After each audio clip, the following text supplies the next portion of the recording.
አርሰናል እና ማንቸስተር ዩናይትድ ሲያሸንፉ ሊቨርፑል በቼልሲ ተሸንፏል። ሰላም ውድ የፉትቦል ማዕድ ተከታዮች እንዴት አላችሁ? ፉትቦል ማዕድ በድህረ ጨዋታ ዳሰሳው ወደ እናንተ እነሆ ሊቀርብ ነው። በዚህም አርሰናል እና ማንቸስተር ዩናይትድ ያሸነፉበትን፣ ሊቨርፑል ደግሞ በቼልሲ የተሸነፈበትን ጨዋታዎች እንዳስሳለን። አብሮነታችሁ አይለየን።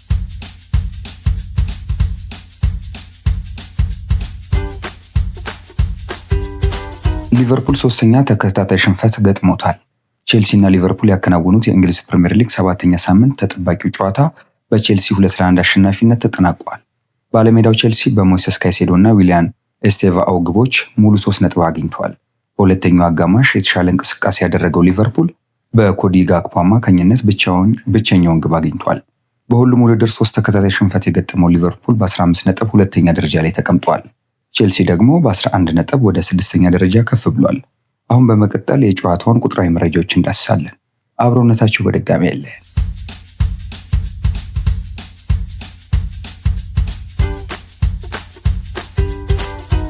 ቼልሲ ከሊቨርፑል ያደረጉት ጨዋታ ቁጥራዊ መረጃዎች ኤክስጂን ነው በቅድሚያ የምናገኘው ወይም ተጠባቂ ጎሎችን። በዚህ ረገድ ሊቨርፑል 1.74 ለጎልነት የሚቀርቡ ኳሶችን አስመዝግበዋል። ቼልሲ በበኩሉ 0.88 ነው ያስመዘገበው። ኳስን በመቆጣጠር ረገድ ቼልሲ 53 በመቶ የኳስ ድርሻ የነበረው ሲሆን ሊቨርፑል 47 በመቶ የኳስ ድርሻን አስመዝግበዋል። ወደ ግብ አጠቃላይ የተሞከሩ ኳሶችን ስንመለከት ሊቨርፑል 13 ኳሶችን ሲያስመዘግብ ቼልሲ ባለሜዳው 12 ኳሶችን አስመዝግበዋል። ከዚህ ውስጥ ቼልሲ 6ቱን ሲያሳካ ሊቨርፑል 2ቱ ብቻ የተሳኩለት ሆኗል። በዚህም አንዱን ወደ ግብነት ቀይሯል። ቼልሲ በበኩሉ ከሞከራቸው 6 ኢላማቸውን የጠበቁ ኳሶች 2ቱ ወደ ግብነት ተቆይረዋል። ትልቅ የግብ ዕድልን በመፍጠር ረገድም ሊቨርፑል 3 ኳሶችን ለግብነት ሲፈጥር ቼልሲ በበኩሉ 2 ኳሶችን ለግብነት ፈጥሯል። 7 ኮርናዎችን ባለሜዳው ቼልሲ ሲያገኝ ሊቨርፑል 2 ኮርና ብቻ ነው በአጠቃላይ በጨዋታው ያገኘው። ሊቨርፑል ፓስ ያደረጋቸውን የኳስ ቁጥሮች ስናይ 445 ኳሶችን ቅብብል አድርጎ 369ኙ የተሳኩለት ነበሩ። ቼልሲ በአንጻሩ 500 ኳሶችን ቅብብል አድርጎ 414ቱን አሳክቷል። በዚህም 83 በመቶ ነው ስኬቱን ያስመዘግበው። በሌላ በኩል የሊቨርፑል 2 ተጫዋቾቹ ቢጫ ካርድ ሲመለከቱ ከቼልሲ ቤት ምንም አይነት ተጫዋች ቢጫ ካርድ አልተመለከተም። ነገር ግን አሰልጣኙ በቀይ ካርድ ወጥተዋል። ብሎክ የተደረጉ ኳሶችን ደግሞ ቀጥሎ እንመለከታለን። ሊቨርፑል 5 ኳሶች ብሎክ ሲያደርግ ቼልሲ 2 ኳሶችን ብሎክ አድርጓል። በተቃራኒ ሜዳ የመጨረሻ ክፍል ውስጥ የተነኩ ኳሶችን ወይም በፔናልቲ ቦክስ ውስጥ የተነኩ ኳሶችን ስናይ ሊቨርፑል 9 ኳሶችን ሲነካ፣ እነዚህ ደግሞ ከረፍት በኋላ አብዛኞቹ የተመዘገቡ ናቸው። በአንጻሩ ቼልሲ 6 ኳሶችን በፔናልቲ ቦክስ ውስጥ ነክቷል። ከፔናልቲ ቦክስ ውጭ የተነኩ ኳሶችን ስንመለከት ወይም አደገኛ የሆኑ ከፔናልቲ ቦክስ ውስጥ የተነኩ ኳሶችን ስንመለከት ሊቨርፑል 4 ኳሶችን ሲነካ፣ ቼልሲ በበኩሉ 6 ኳሶችን ነክቷል። ከዚህ ውስጥ ሞይሰስ ካይሴዶ ያስቆጠረው ግብ በቀዳሚነት ይነሳል። በአጠቃላይ በማጥቃት ረገድ ቼልሲ 2 ኳሶችን በትልቅ ዕድልነት ሲፈጥር ሊቨርፑል በመልሶ አጨዋወት 3 ኳሶችን ፈጥሯል። እንዲሁም የተሳኩ ፓሶችን በማድረግ ሊቨርፑል 2 ኳሶችን ሲያደርግ ቼልሲ ምንም አላደረገም። ኦፍሳይድ ቼልሲ 2 ኦፍሳይድ አግኝቷል፣ ወይም 2 ተጫዋቾቹ ኦፍሳይድ ተብሎበታል። ሊቨርፑል 1 ተጫዋች ኦፍሳይድ ተብሎበታል። ሁለቱም ክለቦች የቅጣት ምት ያገኙ ሲሆን በተሰሩ ጥፋቶች ማለት ነው። ቼልሲ 8 ቅጣት ምት ሲያገኝ ሊቨርፑል 9 አግኝቷል። ረጅም ኳሶችን በማሻከር ረገድ ሊቨርፑል 43 ኳሶችን አሻግሮ 18 የተሳኩ ነበሩ። ቼልሲ 66 አድርጎ 28ቱን አሳክቷል። በዚህም 42 በመቶ ቼልሲ ያሳካ፣ ሊቨርፑልም እንዲሁ 42 በመቶ አሳክቷል። ወደ ሶስተኛ ቀጠና ኳስን በማሻገር በኩልም ቼልሲ 155 ኳሶችን ሞክሮ 112ቱን ሲያሳካ 72 በመቶ አስመዝግቧል። ሊቨርፑል በበኩሉ ከ118 ካሻገራቸው የሶስተኛ ቀጠና ኳሶች 80 የተሳኩለት ነበሩ።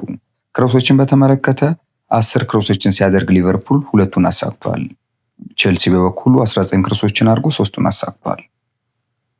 ለጎልነት የመፈጠር ለጎልነት የመዋል እድል ያላቸውን ኳሶች በማቀበል በኩል ቼልሲ 1.09 ሲያስመዘግብ ሊቨርፑል 1.62 አስመዝግቧል። ኳሶችን በማሻገር ረገድም 24 ኳሶችን ሊቨርፑል ሲያሻግር ቼልሲ 17 ኳሶችን አሻግሯል። 9 ኳሶችን በመከላከል በኩል በጥፋት ቼልሲ ሲያስመዘግብ ሊቨርፑል 8 አስመዝግቧል። በዚህ ረገድ የሊቨርፑል ተጫዋቾቹ 2 ተጫዋቾቹ ቢጫ አይተዋል። ታክልን ደግሞ ቼልሲ በወረዳቸው ታክሎች 121 ታክሎችን ወርዶ 11ን አሳክቷል። 52 በመቶ ስኬት አስመዝግቧል። ሊቨርፑልም ከወረዳቸው 16 ታክሎች ወይም ኳስ ለማስጣል ካደረጋቸው 16 ታክሎች 12ቱን አሳክቶ 75 በመቶ አስመዝግበዋል። የሁለትዮሽ ኳሶችንም ሊቨርፑል 32 በመቶ ሲያሸንፍ ቼልሲ 41 በመቶ ነው ያሸነፈው። ኳስን በማጽዳት ረገድ ሊቨርፑል 25 ኳሶችን ከግብ ቀጠና ሲያጸዳል፣ ቼልሲ 12 አስመዝግበዋል። በማቋረጥ ቼልሲ 13 ኳሶችን ወደ ግብ አቅጣጫ የሚሄዱ ኳሶችን ሲያቋርጥ ሊቨርፑል 9 ኳስ ብቻ ነው ያቋረጠው። ግብ ጠባቂዎቻቸው ደግሞ ያዳኗቸው ኳሶች አሉ። በዚህ ረገድ የቼልሲው ግብ ጠባቂ አንድ ኳስ ከግብነት አደጋ ከመፍጠር ሲያድን የሊቨርፑሉ 4 ኳሶችን አድኗል። በዚህም የሊቨርፑል የመከላከል ክፍል ክፍተት የታየበትና የበረኛውን ትልቅ ሚና ያየንበት ጨዋታ ነበር። በአጠቃላይ በበረኞቹ በኩል -1.22 ኳሶችን በመከላከል የሊቨርፑል በረኛ ሲያስመዘግብ፣ ጄምስ የቼልሲው ምንም አይነት የአደጋ ኳስ ወይም ይሄ ነው የሚባል የአደጋ ኳስ ስህተት አልሰራም ወይም አላስመዘገበም። አሁን የሁለቱም ክለቦች ተጫዋችና አሰልጣኞች የሰጧቸውን አስተያየቶች እናያለን። አብሮነታቸው አይለያል።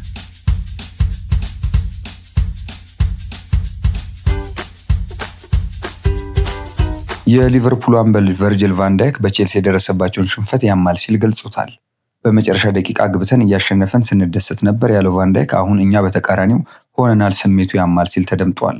አክሎም ይህ ዓመት አስቸጋሪ ይሆናል ብዬ ደጋግሜ ተናግሬያለሁ፣ ሜዳ ላይ ብቻ አይደለም ከሜዳ ውጭም ሲል ተደምጧል። አምበሉ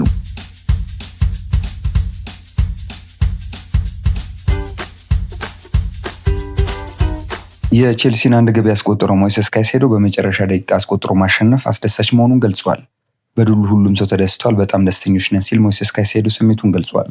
የማሸነፊያ ግቧ ስለተቆጠረችበት ሰዓት የተጠየቀው ካይሴዶ ባለቀ ሰዓት ማስቆጠር አስደሳች ነው ሲል ተናግሯል። ሁሉም ነገር በፈጣሪ እጅ ነው፣ የመምታት እድል አገኘው፣ መታወት እንደሚገባ አውቅ ነበር፣ ድንቅ ጎል አስቆጥሬያለሁ ሲል ሞይሴስ ካይሴዶ ተናግሯል። የሊቨርፑል አሰልጣኝ አርኔ ስሎት በዛሬው ጨዋታ ሁለቱም ቡድኖች ጥሩ መንቀሳቀሳቸውን ገልጸዋል። ዛሬ ሜዳ ላይ ሁለት ምርጥ ቡድኖች ነበሩ ያሉት አርኔ ስሎት ቼልሲ የመጀመሪያ ጎሉ በመጀመሪያው ሙከራውን ያስቆጠረው ብለዋል። አሰልጣኙ አክሎም ቡድናቸው እንደ ጋላታሳራይ ጨዋታ ሁሉ የአንድ ለአንድ እድሎችን ማባከኑንና ጨዋታው በትንንሽ ነገሮች መወሰኑን አስረድተዋል። በሌላ በኩል የሰማያዊዎቹ የመስመር ተጫዋች ማርኮ ኩኩሬላ ቡድናቸው የምሽቱ ድል እንደሚገባው አስተያየቱን ሰጥቷል። ማሸነፍ ይገባናል፣ ጨዋታውን በጥሩ መልኩ ጀምረናል፣ ነገር ግን በሁለተኛው አጋማሽ ያንን አላደረግንም፣ ያንን ማሻሻል አለብን፣ ነገር ግን ድሉ ይገባናል ሲል ኩኩሬላ ተደምጧል። የተወሰኑ አስቸጋሪ ሳምንታት ማሳለፋቸውን ያነሳው ኩኩሬላ የዛሬ ድል ለቡድኑ ጥሩ ጊዜ እንደነበር ገልጿል። ይህ በራስ መተማመን ይሰጠናል፣ 3 ነጥብ ወስደን ወደ እረፍት እንሄዳለን፣ በጣም ደስተኞች ነን ሲልም ተናግሯል።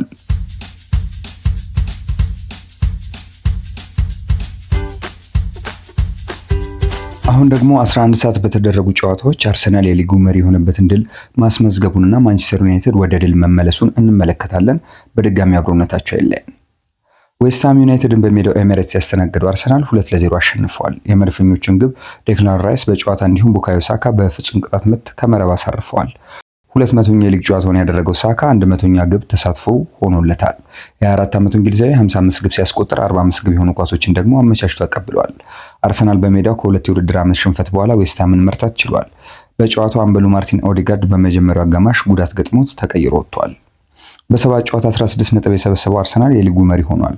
የአርሰናል ዌስትሃም ጨዋታ ቁጥራዊ መረጃዎችን እንደሚከተለው እናያለን።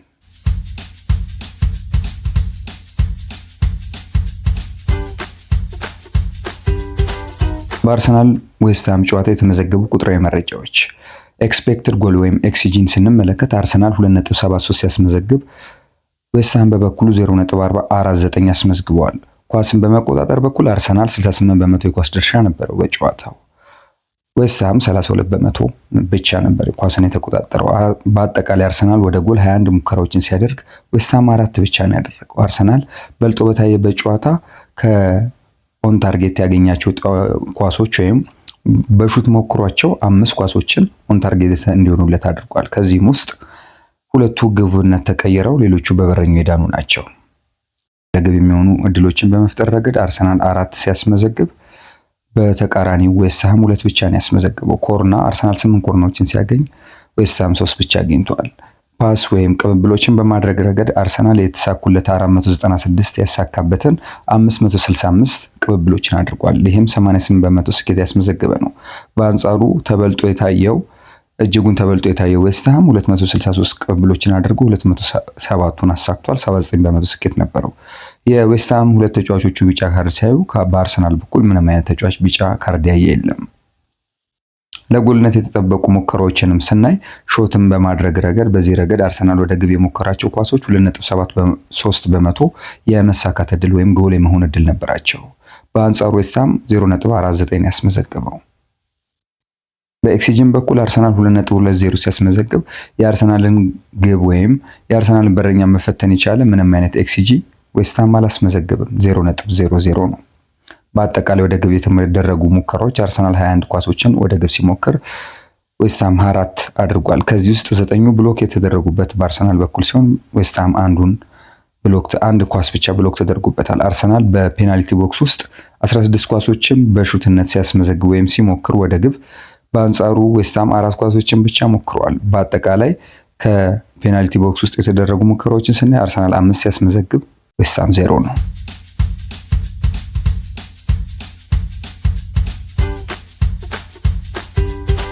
ረጅም ኳሶችን በማሻገር በኩልም አርሰናል 27 ረጅም ኳሶችን አሻግሮ 10ሩን አሳክቷል። ዌስትሃም በበኩሉ 45 ኳሶችን ሞክሮ 15ቱን አሳክቷል። በሶስተኛ ቀጠና ወይም በመጨረሻው የግብ አካባቢ ኳስን በማሻገር ወይም በማሳለፍ ረገድ ደግሞ አርሰናል 171 ኳሶችን አሻግሮ 129ን አሳክቷል ወይም 75 በመቶ ስኬት ነበረው። በአንጻሩ ዌስትሃም 68 ኳሶችን ብቻ ነበር ወደ ተቃራኒ ግብ ሶስተኛ ቀጠና ላይ ያሻገረው፣ 43ቱን አሳክቷል። በክሮስን በተመለከተ አርሰናል 23 ክሮሶችን አሻምቶ 3ቱን አሳክቷል። ዌስትሃም 11 አድርጎ 2ቱን አሳክቷል። ወደ ጎልነት የመቀየር እድል ያላቸውን ኳሶችን በማቀበል በኩልም አርሰናል 1.99 ወይም 2 ኳሶችን ሲፈጥር ዌስትሃም በአንጻሩ 0.44 ፈጥሯል። ኳስን ወደ ግብ ክልል በማሻገር ረገድም አርሰናል 16 ኳሶችን ወደ ተቃራኒ ግብ ክልል ሲያሻግር ዌስትሃም 18 ኳሶችን አሻግሯል።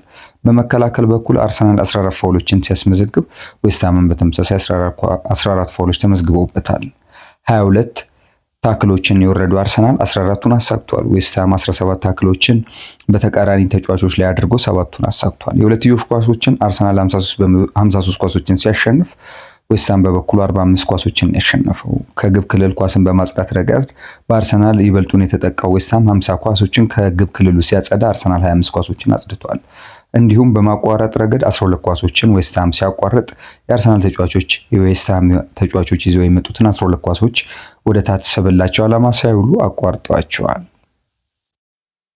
ወደ ግብነት ወይም ወደ ግብ ሙከራነት የሚዳረጉ ስህተቶችን በመፈጸም ረገድ ዌስትሃም 2 ሲያስመዘግብ አርሰናል ምንም አላስመዘገበም።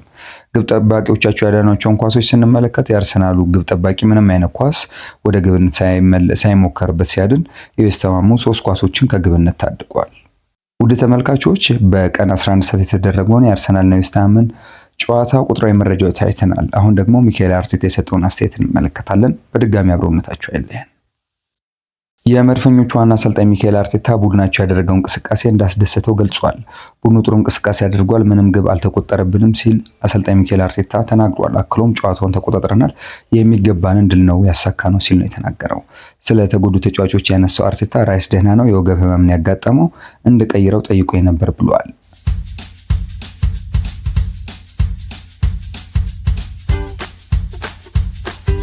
በሌላ የ11 ሰዓት ጨዋታ ደግሞ በኦልድ ትራፎርድ ሰንደርላንድን ያስተናገደው ማንቸስተር ዩናይትድም 2-0 አሸንፏል። ሜሰን ማውንትና ቤንጃሚን ሼሽኮ ያስቆጠሯቸው ግቦች ዩናይትድን ወደ ድል መልሰዋል። ለዩናይትድ በኦልድ ትራፎርድ ያሳካው 3ኛ ተከታታይ ድሉ ሆኖም ተመዝግቦለታል። ቀይ ሰይጣናቱ በ10 ነጥብ ወደ 8ኛ ደረጃ ከፍ ብለዋል። የዚህን ጨዋታ ቁጥራዊ መረጃዎች እንደሚከተለው እንዳስሳለን። ማንቸስተር ዩናይትድ ይፈተነበታል በተባለው ጨዋታ በሜዳው 2-0 አሸንፏል። በዚህም የታዩ ቁጥራዊ መረጃዎች ምን ይመስላሉ? በጨዋታው ማንቸስተር ለግብነት የፈጠራቸው ኤክስፔክትድ ጎሎች ወይም ኤክስጂ 1.88 ነበሩ። በአንጻሩ ይፈትኗል ተብሎ የተጠበቀው ሰንደርላንድ 0.71 ብቻ ነው የፈጠረው። ኳሱን ተቆጣጥሮ የቆየው ማንቸስተር 51 በመቶ የኳስ ድርሻ ነበረው። ሰንደርላንድ በበኩሉ 49 በመቶ የኳስ ድርሻ ነበረው። በአጠቃላይ ወደ ግብ ክልል 15 ኳሶችን ማንቸስተር ሹት ሲያደርግ ሰንደርላንድ 8 ነው ያደረገው። ከዚህ ውስጥ የማንቸስተር ሹቶች ውስጥ 6 የተሳኩለት ነበሩ። በሰንደርላንድ በኩል 3ቱን ኳሶች በሹት በኩል አሳክቷል። ትልቅ እድልን በመፍጠር በኩል ማንቸስተር ዩናይትድ 2 ኳሶችን ለግብነት ሲያመቻች፣ እንዲሁም ሰንደርላንድ 2 ኳሶችን ለግብነት የሚሆኑ ኳሶችን አቀብለዋል። 2 ኮርናዎችን ያገኘው ባለሜዳው 3 ኮርናዎችን ደግሞ ሰንደርላንድ አግኝቷል። ፓሶች ወይም የተደረጉ ቅብብሎችን ስኬት ስንመለከት 445 ኳሶችን ቅብብል ያደረገው ማንቸስተር ዩናይትድ 350ውን አሳክቷል። በተቃራኒው 416 ፓሶችን ያደረገው ሰንደርላንድ 332ቱን አሳክቷል። በተመሳሳይ 15 ኳሶችን ወደ ግብ የሞከረው ማንቸስተር ዩናይትድ 7ቱ ኦፍ ታርጌት ሆኖበታል። ሰንደርላንድ ደግሞ 4ቱ ኦፍ ታርጌት ሆኖበታል። ብሎክ የተደረጉ ኳሶችን ስንመለከት ሰንደርላንድ 2 ኳሶች ብሎክ ሲደረጉበት ማንቸስተር ዩናይትድ 1 ኳስ ተደርጎበታል። በፔናልቲ ቦክስ ውስጥ የተደረጉ ሙከራዎችን ስንመለከት ደግሞ 11 ኳሶችን ማንቸስተር ዩናይትድ በፔናልቲ ቦክስ ውስጥ አድርጓል። በአንጻሩ ሰንደርላንድ 5 ብቻ ነው ያደረገው። ከፔናልቲ ቦክስ ውስጥ ውጪ ማንቸስተር ዩናይትድ 4 ኳሶችን ሲሞክር በአንጻሩ ሰንደርላንድ 3 ብቻ ነው የሞከረው። በዚህ ማንቸስተር ዩናይትድ 2 ትልቅ እድሎችን ፈጥሯል። ማንቸስተር ዩናይትድ 2 ኮርናዎችን ሲያገኝ ሰንደርላንድ 3 ኮርናዎችን ያገኘው። በተቃራኒ ቦክስ ውስጥ የተነኩ ኳሶችን ስንመለከት ደግሞ 32 ኳሶችን የነካው ማንቸስተር ዩናይትድ 2ቱን አስቆጥሯል። በተቻለው መጠን ጨዋታውን ዶሚኔት ያደረገው ማንቸስተር ዩናይትድ በአሸናፊነቱን ይዞ እንዲወጣ አድርጓል። ይህ ዶሚኔሽኑ 14 ኳሶችን ብቻ ሰንደርላንድ እንዲያሳካ አድርጎታል። የተሳኩ ኳሶችን በማሳለፍ ረገድ ሁለቱም ምንም አላስመዘግቡም። ቅጣት ምቶችን በተመለከተ ማንቸስተር ዩናይትድ 12 ቅጣት ምት ያገኘ ሲሆን ሰንደርላንድ 10 ብቻ ነው ያደረገው። ረጅም ኳሶችን በማሻከር በኩል ማንቸስተር ዩናይትድ 59 ረጅም ኳሶችን ሲያሻክር በአንጻሩ ሰንደርላንድ 20 ኳሶችን ብቻ ነው ያሻገረው። 52 ኳሶችን አሻክሮ 15ቱን አሳክቷል ሰንደርላንድ። ማንቸስተር ዩናይትድ ደግሞ ካሻገራቸው 59 ረጅም ኳሶች 20ውን ያሳካው። በሶስተኛ ቀጠና ኳስን በማሳለፍ ወይም በማቀበል በኩል ማንቸስተር ዩናይትድ 119 ኳሶችን አሻግሮ 78ቱን አሳክቷል። በተቃራኒው ሰንደርላንድ 103 ኳሶችን አድርጎ 69 ተሳክቶለት ነበር። ክሮሶችን በተመለከተ ማንቸስተር ዩናይትድ 7 ክሮሶችን አድርጎ 5ቱን ሲያሳካ ሰንደርላንድ ካደረጋቸው 20 ክሮሶች 4ቱ ብቻ ነው የተሳኩት። ለጎልነት የመፈጠር እድላቸውን ኳሶችን በማቀበል ማንቸስተር ዩናይትድ የተሻለ ቁጥር ሲያስመዘግብ 0.71 ሆኗል። የሰንደርላንድ 0.36 ነበረ። ፋውልን በተመለከተ ማንቸስተር ዩናይትድ 10 ፋውሎችን ሲሰራ ሰንደርላንድ 12 ፋውሎችን ሰርቷል።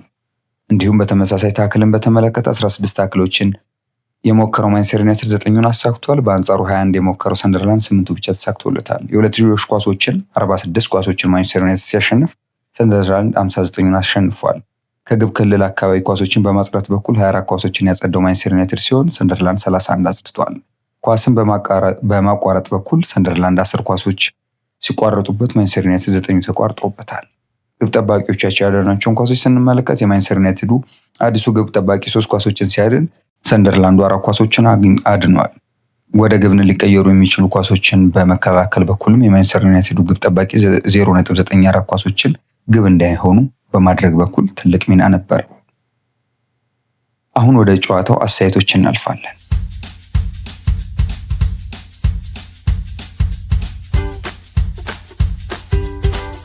የቀይ ሰይጣኖቹ አሰልጣኝ ሩበን አሞሪም ቡድናቸው በዛሬው ጨዋታ የአዋቂዎች ቡድን ነበር ሲሉ ገልጾታል። በጨዋታው ጥሩ አልነበርንም፣ ነገር ግን እኛን የጠቀሙ ቅጽበቶች ነበሩ፣ እናም ጥሩ ተከላክለናል ሲል ነው ሩበን አሞሪም የተደመጠው። አክሎም መሸነፍ በጣም እጠላለሁ፣ ነገር ግን ዛሬ ያሸንፈናል፣ ስለዚህ በጣም ደስተኛ ነኝ ብለዋል። የማንቸስተር ዩናይትድ አጥቂ ቤንጃሚን ሼሽኮ በበኩሉ በኦልድ ትራፎርድ የመጀመሪያ ጎሉን ማስቆጠሩ እንዳስደሰተው ተናግሯል። ጎሉን ካስቆጠርኩ በኋላ የነበረው ድባብ ሁልጊዜ ሳልሞ የነበረው ነው ያለው ሼሽኮ በዚህ እንደሚቀጥል ተስፋ አደርጋለሁ ብለዋል።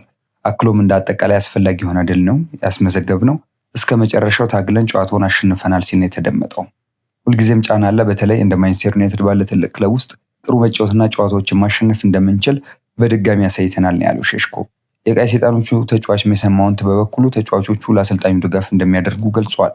አሰልጣኛችንን እንደግፈዋለን፣ 100% ከሱ ጎን ነን ሲል ሜሰን ማውንት ተናግሯል። አክሎም ከባድ ውጤቶች ነበሩን፣ ለሁሉም ሰው ህመም ያላቸው ነበሩ፣ ነገር ግን ዛሬ ማሸነፋችን አስፈላጊ ነበር ብለዋል።